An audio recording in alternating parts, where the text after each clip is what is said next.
오늘 이렇게 자녀를 양육하라, 이렇게 자녀를 양육하라는 말씀 제목으로 하나님 말씀 증거하도록 하겠습니다. 오늘 어린이 주일인데요. 이제 어린이 주일마다 우리가 이제 자녀의 양육에 대해서 또 어린이들을 어떻게 하나님 말씀으로 이끌어야 되는지에 대해서 함께 말씀을 나누고 있습니다. 근데 제가 이제 자녀 양육에 대해서 늘 말씀을 나눌 때마다 이게 어떤 원칙과 어떤 어떤 알고리즘, 수학의 어떤 공식에다 집어넣으면 답이 나오는 것 같은 그런 부분이 아니라는 거예요. 어떤 부분이냐면, 가끔 여러분 보세요. 진짜 이상한 부모 밑에 괜찮은 애들이 가끔 있어요. 그리고요, 진짜 괜찮은 부모 밑에 좀 이상한 애들이 있어요. 그게 굉장히 이상한 거예요. 그러니까 이 부분은 어떤 부분을 말씀하냐면,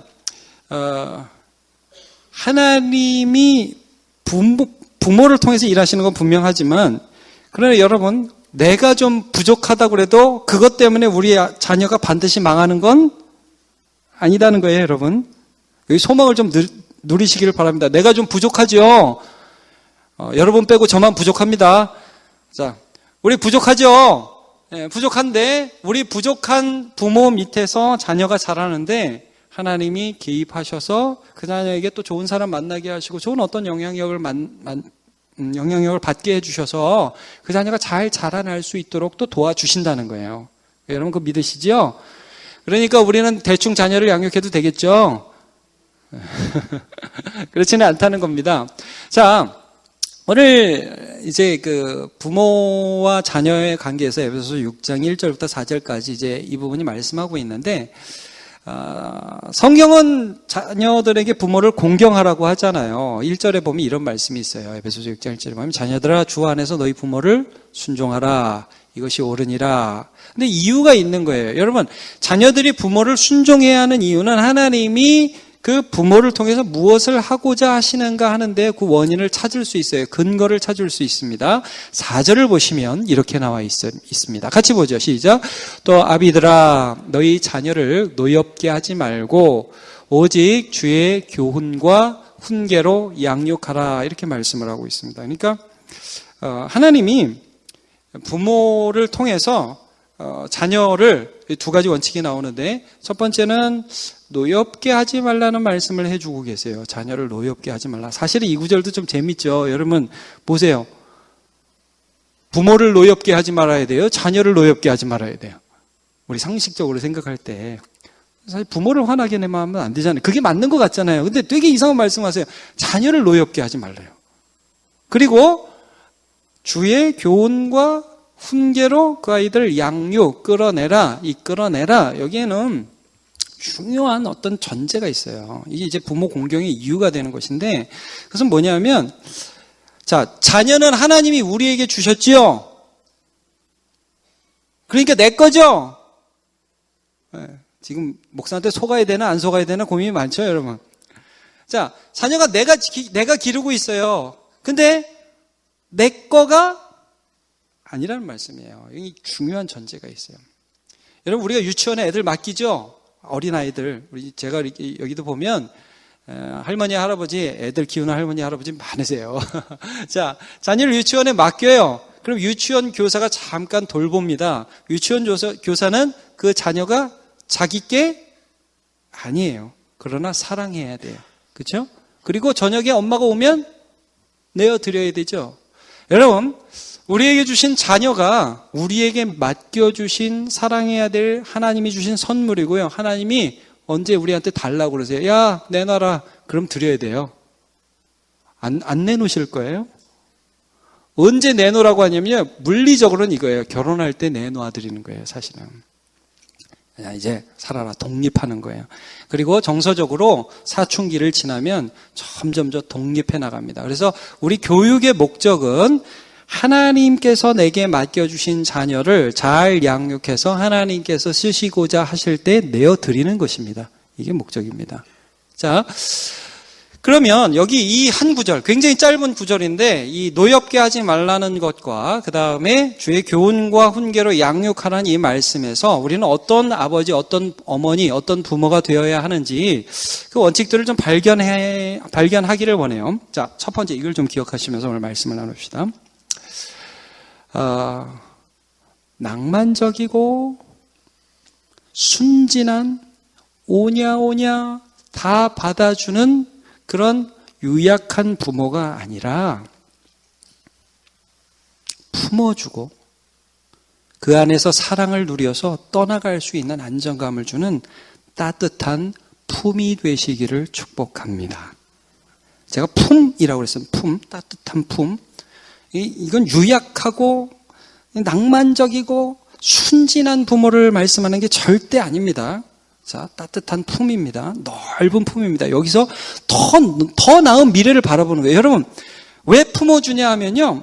이 자녀가 지금은 넘어지고 지금은 실수하고 지금은 자빠지지만 요 품에서 조금 그렇게 실수하고 나아가서 그 다음에 진짜 자기가 나가야 할 세계에서 하나님의 뜻대로 살아갈 수 있는 내공을 기르는 기간이다. 이게 부모의 품이에요. 이 교회의 품입니다. 자, 그리고 또 하나는 무엇을 우리가 좀 살펴봐야 되냐면 바르고 단호한 나침판입니다. 이 역할을 해요. 진리에 대해서 바르고 단호한 나침판입니다. 자, 이건 무엇을 말씀하는 게 아니냐면 신랄하고 아주 매섭고 거부감이 드는 아주 딱딱한 부모를 말하는 게 아닙니다. 진리가 무엇인지에 대해서 아주 우리 부모님은 단호해. 이건 이거야, 저건 저거야 라고 명확하게 이야기해 줄 수 있는 하나님의 대리자로서의 역할들을 해나갈 것을 말씀에서 우리에게 전해주고 있습니다. 우리 교회가 이제 비전이 있잖아요. 변화 공동체, 그 다음에 영향력 공동체, 세움 공동체. 그러니까 우리가 변화를 받아서 영향력을 주는데 여러분, 제가 이제 오늘도 전도에 대해서 말씀을 처음에 광고 시간에 하면서 했는데 우리가 전도해야 할 가장 중요한 대상은 누군지 아시겠습니까? 우리가 전도해야 할 가장 제1차적인 책임이 있는 대상은 우리의 자녀입니다. 우리의 손주들입니다. 이걸 명심하십시오. 그리고 하나님은 하나님의 그 말씀을 드러내실 때 누구를 사용하기를 원하시느냐? 목사님을, 교회 선생님을, 좋은 책을, 좋아요. 다 맞습니다. 그러나 여러분, 우리 자녀를 예수 믿게 하는데 하나님이 가장 먼저 사용하시고 가장 핵심되게 사용하는 사람은 반드시 부모입니다. 아멘 하시면 참 좋겠습니다. 네. 아니라는 겁니까 지금? 그 반대로 여러분 이렇게 생각해 보세요. 그러면 내 아들이 예수 안 믿고 내 아들이 헛나가는데 가장 중요한 역할을 하는 것도 누구겠어요? 그것도 부모예요. 여러분 이 사이에서 우리가 왔다 갔다 하는 것입니다. 신명기 6장을 한번 펴보시기를 바랍니다.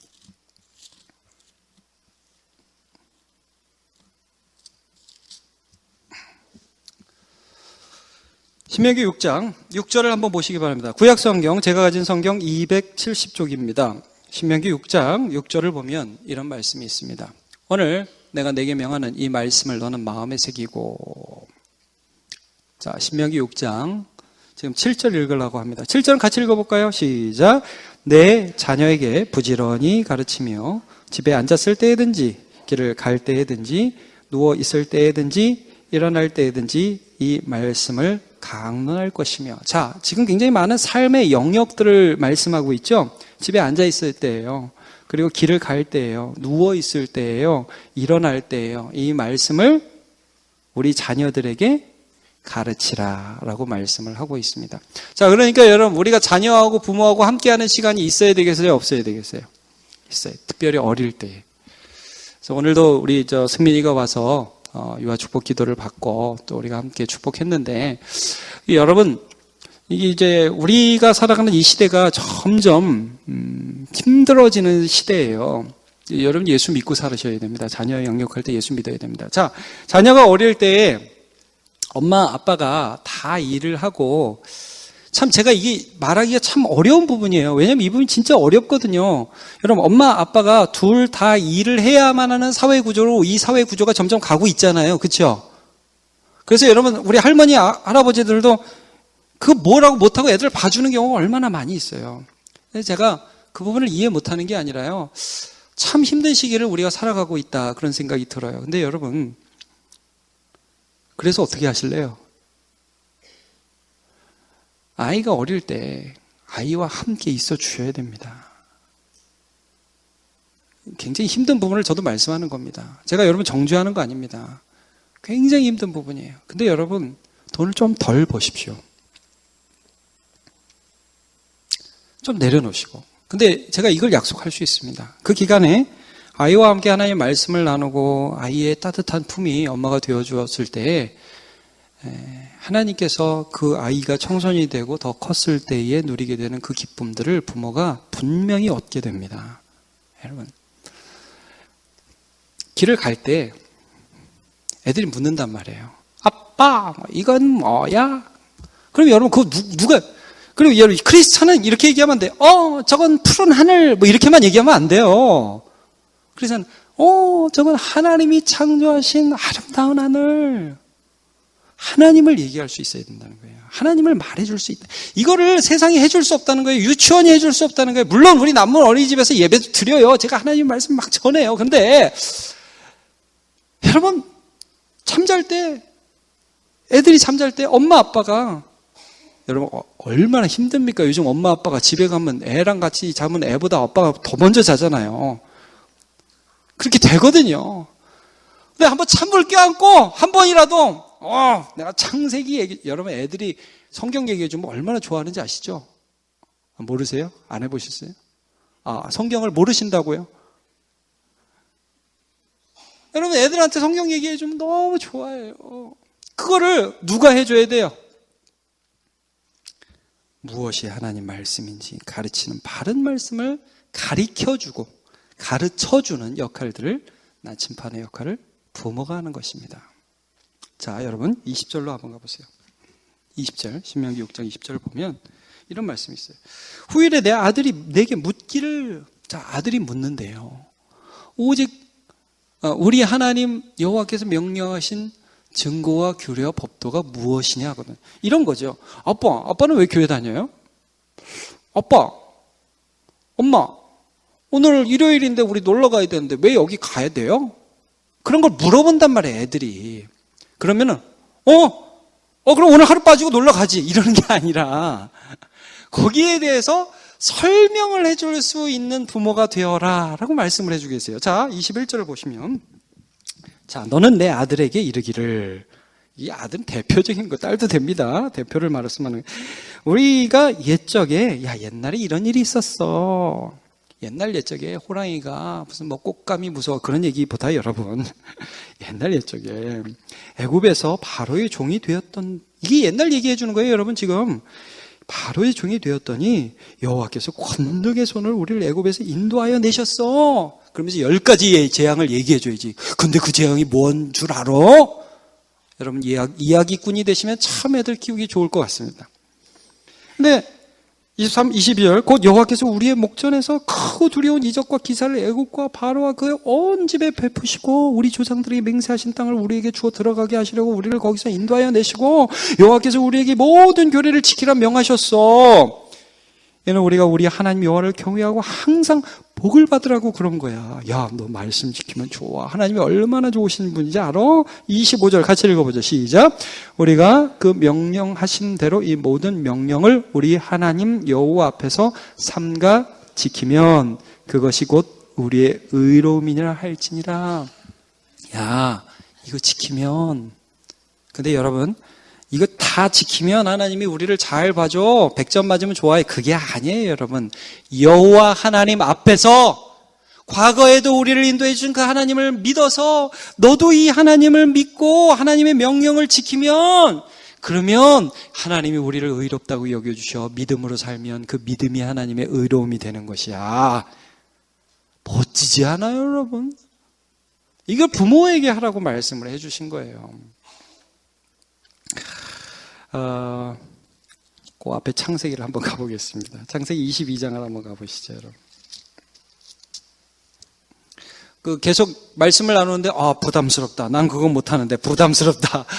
이렇게 느끼실 수 있는데, 여러분, 우리도 만들어져 가는 거예요. 우리 부모도 하나님 앞에 지어져 가는 것입니다. 부담스럽게만 생각하지 말고 편안하게 들으세요.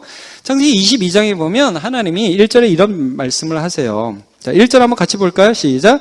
그 일 후에 하나님이 아브라함을 시험하시려고 그를 부르시되 아브라함아 하시니 그가 이르되 내가 여기 있나. 2절도요. 여호와께서 이르시되 내 아들 내 사랑하는 독자 이삭을 데리고 모리아 땅으로 가서 내가 내게 일러준 한 산 거기서 그를 번제로 드리라. 자, 하나님이 아브라함과 그의 아들 이삭을 세트로 불러가지고 야, 모리아 산으로 가서 거기에 가서 네 아들을 번제로 드려라, 이런 말씀을 하셔요. 아브라함은 굉장히 힘들었지만 이 말씀을 듣고 주저없이 갑니다. 왜냐하면 하나님이 이 아들을 통해서 복 주신다는 것을 알았기 때문에 죽이라고 했지만 살려내실 것을 알았거든요. 자, 근데 재밌는 거는 그래서 며칠 길을 가냐 하면 3일 길을 갑니다. 3일 길을. 여러분, 이삭이 몇 살이었는지 정확하게는 모르겠습니다. 그럼 10대였을 거라고 추측을 해요. 자, 이삭은 가정을 할까요? 한 18세라고? 고등학생 정도 나이. 아브라함은, 이삭이 18세면 아브라함 몇 살입니까? 당연히 118세. 여러분, 이 부자는 100살 차이 나는 부자입니다. 100살 차이 나는 부자. 저는 이런 생각이 들어요. 아마 이삭과 아브라함이 부자지간에 3일간 여행 떠나는 건, 단둘이 여행 떠나는 거 참 오랜만에 있는 일이 아닐까, 그런 생각이 들어요. 여러분, 부자지간에 한번 여행 가보셨습니까? 다들 그런 게 뭐야, 이런 표정으로 저를 보시네. 저도 아직 부자지간에 혹은 딸하고 이렇게 단둘이 여행을 간 적은 별로 없어요. 근데 제가 아는 어떤 목사님 그런 분이 계세요. 자기는 청소년이 되면 아들과 딸에게 한 번은 이런 기회를 준대요. 네가 정말 가고 싶은 곳을 이야기하면 아빠가 모든 걸 내려놓고 너와 함께 그곳에 가주겠다. 미국에 있는 목사님입니다. 그래서 그 딸과 함께 어디를 왔냐면 한국에 여행을 하세요. 둘이, 아빠와 딸이. 아들과도 또, 아들은 뉴욕에 가고 싶다고 해서 뉴욕에 이렇게 가죠. 근데 여러분, 그때 갈 때 어떻게 가냐면 이 아버지가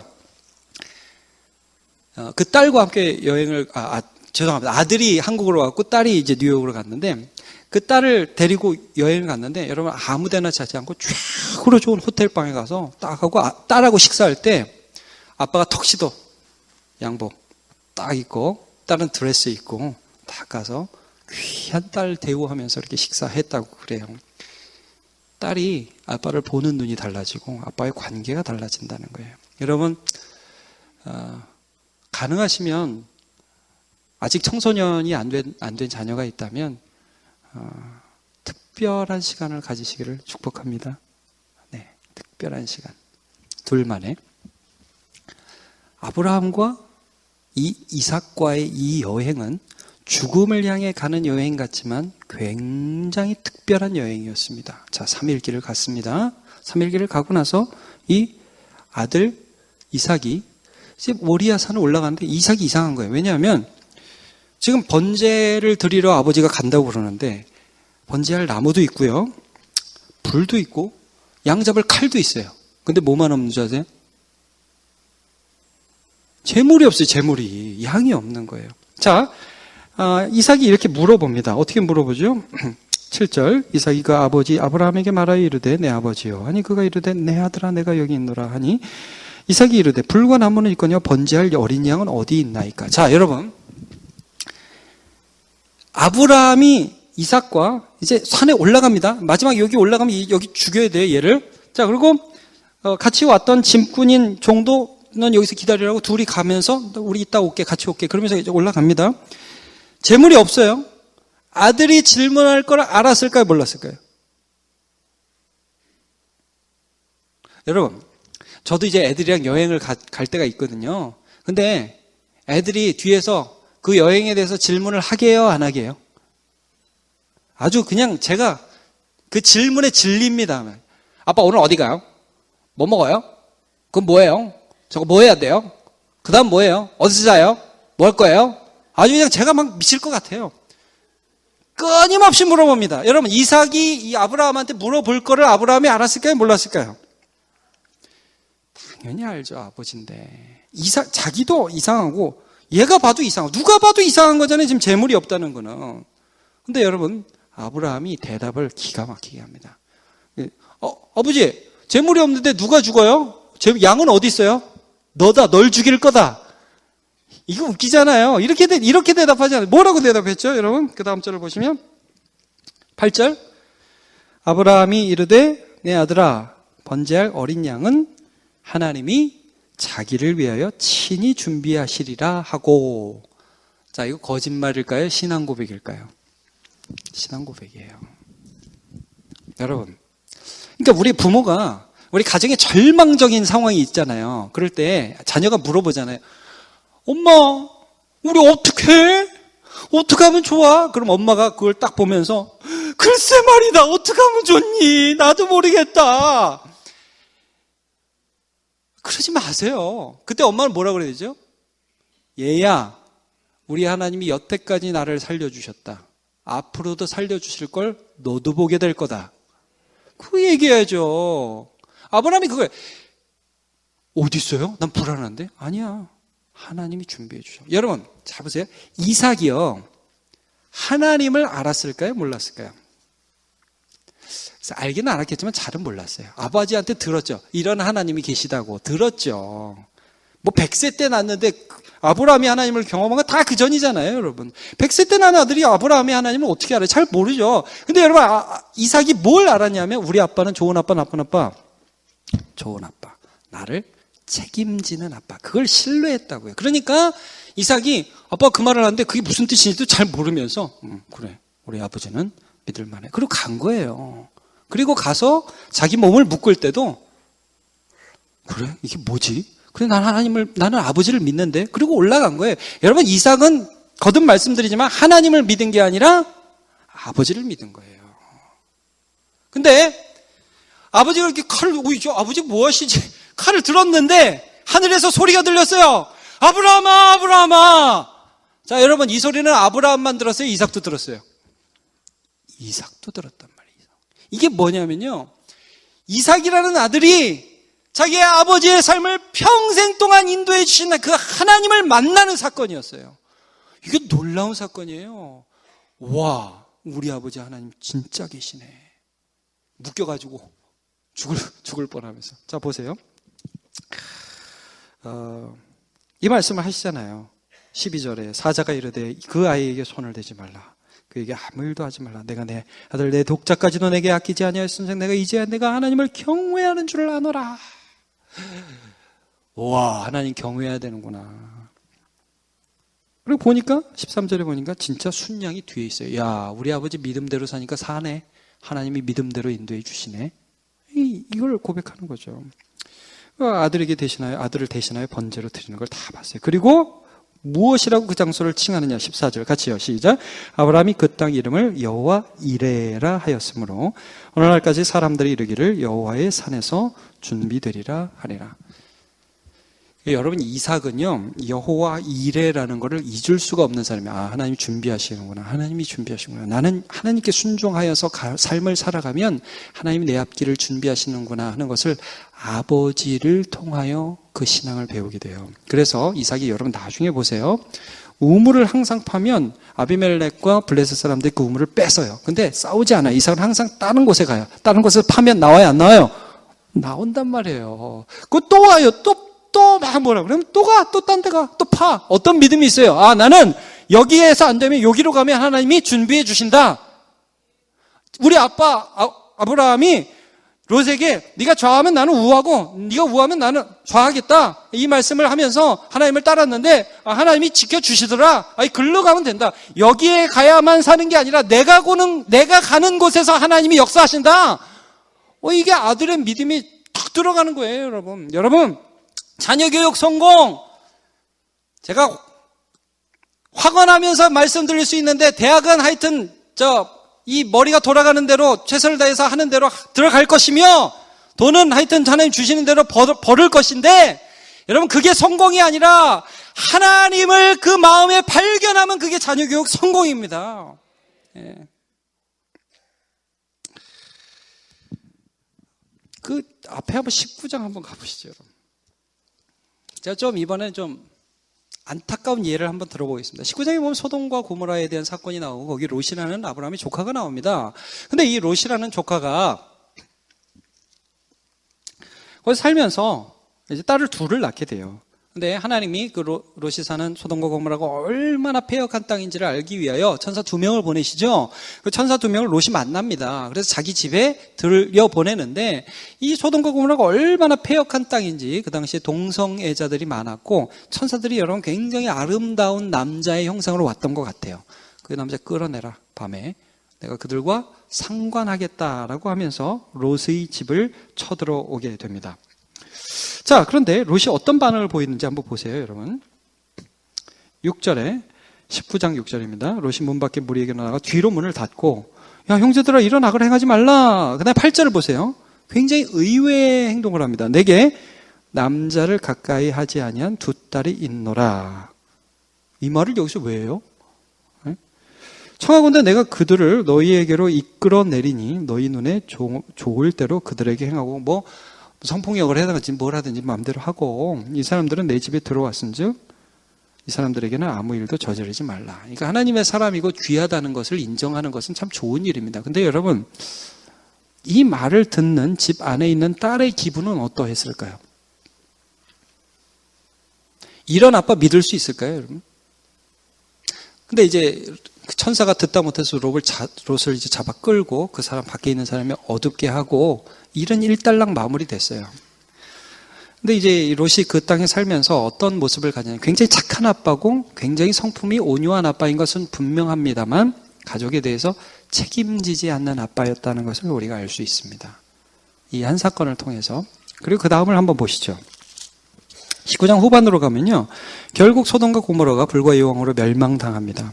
그런데 롯이 그걸 보고서 너무 무서워서 그 소돔과 고모라 근처에 있는 도시에 거하지 않고요. 자, 30절 보세요. 롯이 소알이라는 그 아주 조그만 도시에 거주하기를 두려워해서 두 딸과 함께 소알에서 나와서 어디로 올라가냐면 산으로 갑니다. 산으로 거주하되 그 두 딸과 함께 그 산의 뜻 또 어디요? 굴. 이미 소돔과 고모라 심판받고 하나님이 멸망시켰는데도 굴 속에 들어가서 두려움의 인생을 살게 돼요. 근데 아내는 이미 소금 기둥이 되어서 죽었죠. 두 딸을 데리고 거기 딱 들어갔는데, 여러분 딸들 입장에서 아버지를 보면서 이 아버지가 우리에게 어떤 남편을 구해주거나 우리의 삶에 어떤 소망을 줄 것이라는 그런 기대와 생각을 가질 수가 없었다는 거예요. 여러분 아이들이 왜 분노하죠? 왜 우리의 자녀들이 분노하죠? 여러 가지가 있습니다. 책임지지 않기 때문에, 엄마 아빠가 책임지지 않기 때문에, 엄마 아빠가 일관되지 않기 때문에, 엄마 아빠가 자기의 삶을 스스로 통제하지 않기 때문에, 또 너무 쉽게 분을 내기 때문에 여러 가지 이유가 있습니다. 이 롯의 자녀들도 마찬가지입니다. 이 롯의 자녀들, 부모에게 실망한 대표적인 여자들입니다. 그러니까 이 사람이 이미 소돔에 살면서 이 딸들이 그 땅의 악함의 영향을 이미 받았을 뿐더러 아버지를 믿지 못하니까 인간적인 방법을 생각해내죠. 어떤 방법을 씁니까?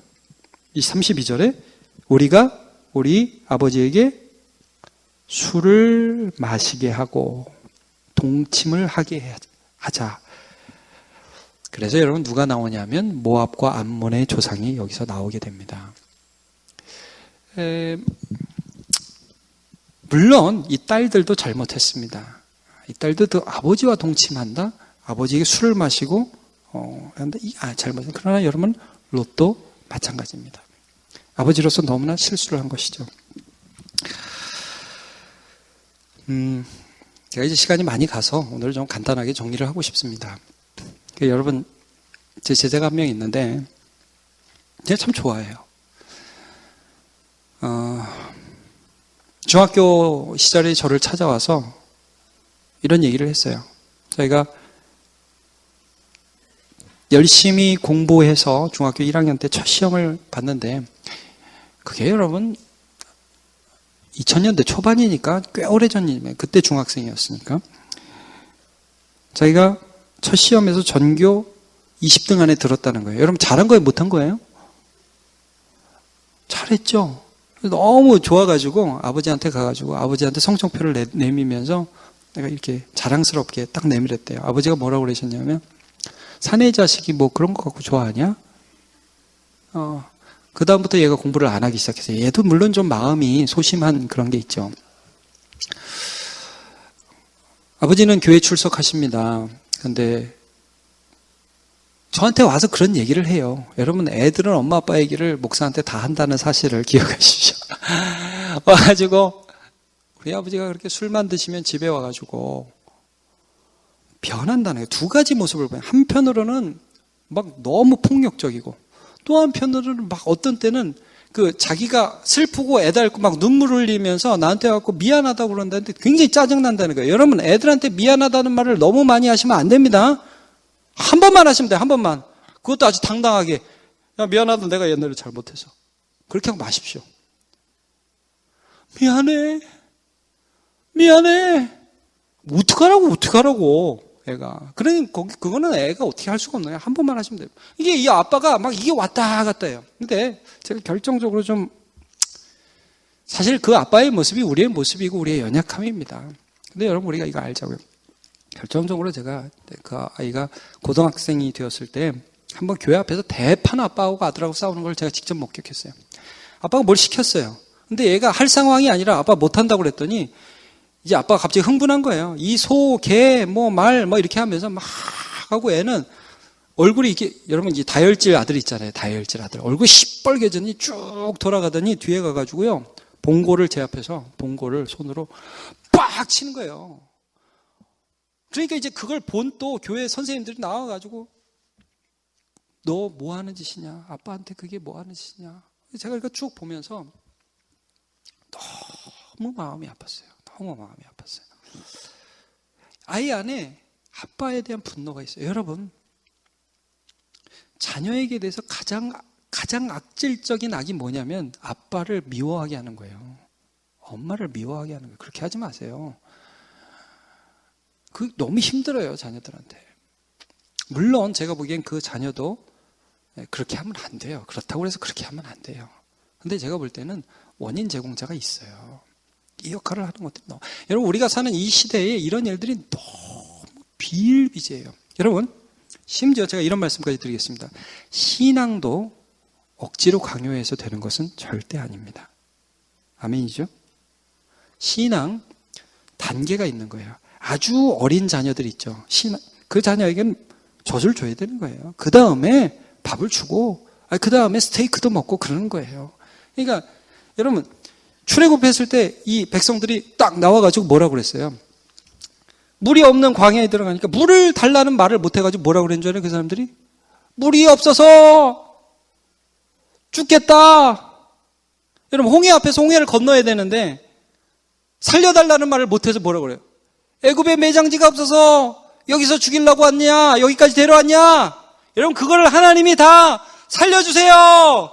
물 주세요. 그렇게 알아서 아버지처럼 우리를 대우해 주셨습니다. 그래서 오늘 우리가 여기까지 올 수 있었던 거죠.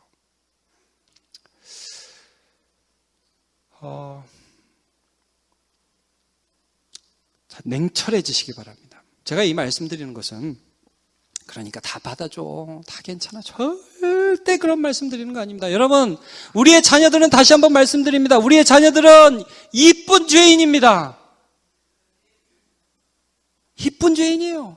부모가 틈만 보이면 그 틈을 타고 죄를 조장하는 사람이에요. 특별히 아빠는 엄하고 엄마는 착하고 이런 집 주의하시기 바랍니다. 엄마 뒤에 싹 숨어가지고 별의별 악한 일을 다 할 수 있습니다, 애들이. 같은 목소리를 늘 내셔야 돼요. 제 말씀은 그런 게 아닙니다. 하나님을 향하여, 하나님 부르신 그 부르심을 향하여 자녀들이 앞으로 나아가는 과정에서 넘어질 수 있다는 거예요. 그때 품이 되어 주시기 바랍니다. 그래, 내 안에서 넘어져도 돼. 다시 일어나서 요 길로 가자. 일로 가는 거야. 여러분, 만약에 자녀들이 하나님의 뜻을 어그러서 반대길로 가고 죄악의 길을 갈 때는 아시죠? 잡아서 해주십시오. 너 그렇게 사는 게 뭐야? 그거 아니지? 똑바로 단호하게 바른 나침판이 되어주셔야 됩니다. 그리고 그러나 그 자녀가 주님을 위해서 살려고 할 때 이게 넘어진단 말이에요. 베드로가 예수님을 따라가는데 약한 게 맨날 나와요. 그러니까 예수님 뭐라고 해요? 사탄아 물러가라 그러잖아요. 얼마나 단호해요. 그러면서도 여러분 베드로가 예수 그리스도 안에서 그렇게 넘어지고 자빠지면서 조금씩 자라나가지고 내가 주님을 사랑하는 줄 주님이 아시나이다. 쓰임 받게 되잖아요. 저는 우리 가정에 주어진 자녀들, 손주들 마찬가지고요. 그리고 또 우리 교회에 있는 이 유초등부, 아까 우리 같이 자녀들도 같이 찬양을 했는데 이 자녀들이 저와 여러분 정도의 신앙을 갖기를 원치는 않습니다. 더 큰 신앙을 갖기를 원합니다. 그리고 그때까지 우리 이런 비전을 가졌으면 좋겠어요. 하나님, 제 아들 예수 믿게 해주고 제 딸 예수 믿게, 여기 오는 유초등부 애들 예수 믿게 해주옵소서. 여러분 다시 한번 말씀드립니다. 우리가 전도해야 할 가장 최선의 급선무의 대상은 우리의 자녀입니다. 여러분 우리 초등부에 수많은 불신자들이 뛰어다니고 있습니다. 아시죠? 중고등부에 예수를 모르는 인간들이 와서 핸드폰을 하면서 앉아 있습니다. 여러분 아시죠?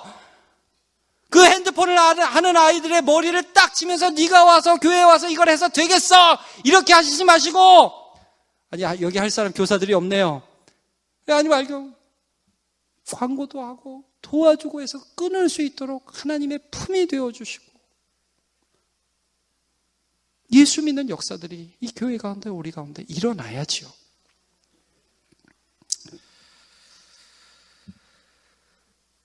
진짜 말씀 정리하겠습니다. 여러분 매섭고 차가운 부모가 되지 마시고 그러나 단호한 부모가 되십시오. 낭만적이고 순진한 부모가 되어서 자녀에게 휘둘리지 마시고 따뜻한 품이 되어주시기를 예수님의 이름으로 축복합니다.